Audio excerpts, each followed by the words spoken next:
एक छोटे से गांव में धर्मपाल नामक एक गरीब किसान अपनी पत्नी लक्ष्मी और दो बेटे रोहित और सोहन के साथ रहता था। धर्मपाल के पास खेती के लिए बस 2 एकड़ जमीन थी, जिस पर वह मेहनत से अनाज उगाता था। गांव के लोग धर्मपाल की ईमानदारी और मेहनत की बहुत इज्जत करते थे। रोहित और सोहन, धर्मपाल के दोनों बेटे, बचपन से ही अपने पिता की खेती में हाथ बटाते थे, लेकिन उनके मन में खेती के प्रति कोई लगाव नहीं था। अरे कहाँ खींचक दिए, काम तो पूरा करो। भैया, ये खेती मेरे बस की बात नहीं। हाँ यार, मैं भी तंग आ गया हूँ इन रोज के कामों से। पर अभी कर भी क्या सकते हैं। उन्हें लगता था कि यह काम बहुत कठिन और कम आमदनी वाला है। वे दोनों ही शहर जाने और वहां बड़ी बड़ी नौकरियां करने के सपने देखा करते थे। एक दिन गांव में एक धनी व्यापारी आया। अरे ये खेत तो बहुत हरे भरे दिख रहे हैं।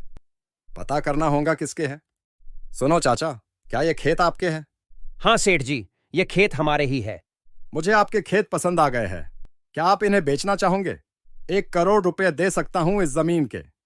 धर्मपाल ने इस प्रस्ताव के बारे में सोचा, लेकिन अंततः जमीन बेचने से मना कर दिया, क्योंकि उसे पता था कि उसके जीवन की सारी मेहनत उस जमीन में बसी हुई थी। रोहित और सोहन ने जब यह सुना तो वे बहुत निराश हुए। उन्होंने अपने पिता से जमीन बेचने के लिए जोर डाला। पिताजी, हम इस पैसे से शहर में एक नई जिंदगी शुरू कर सकते हैं। हम बड़े आदमी बन सकते हैं। धर्मपाल ने अपने बेटों को समझाया कि बेटा, यह जमीन हमारे पूर्वजों की देन है। यह हमें न सिर्फ अनाज देती है, बल्कि यह हमारी संस्कृति और हमारे पूर्वजों की यादें भी समेटे हुए हैं। रोहित और सोहन अपने पिता की बातें सुनकर भी नहीं माने। वे लालच में अंधे हो गए थे और एक रात उन्होंने निर्णय लिया कि वे खुद ही व्यापारी से मिलकर जमीन का सौदा कर लेंगे। दूसरे दिन सुबह रोहित और सोहन जमीन के कागजात लेकर व्यापारी से मिलने शहर चले गए। जय राम जी की सेठ जी। अरे जय राम जी की। रोहित, सोहन आओ, स्वागत है तुम्हारा।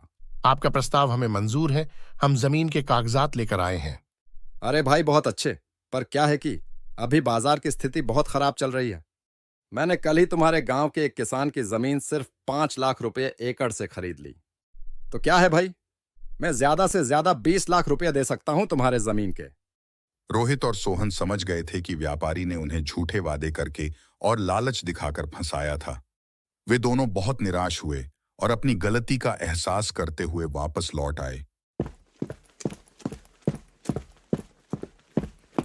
पिताजी, हमें माफ कर दीजिए। आपके मना करने पर भी हम उस सेठ को जमीन बेचने गए थे। मुझे पता था बेटे, तुम लालच में ऐसी गलती कर बैठोगे। इस घटना ने उन्हें एक महत्वपूर्ण सबक सिखाया कि लालच और झूठे वादों में नहीं आना चाहिए और हमेशा परिवार के प्रति वफादार रहना चाहिए।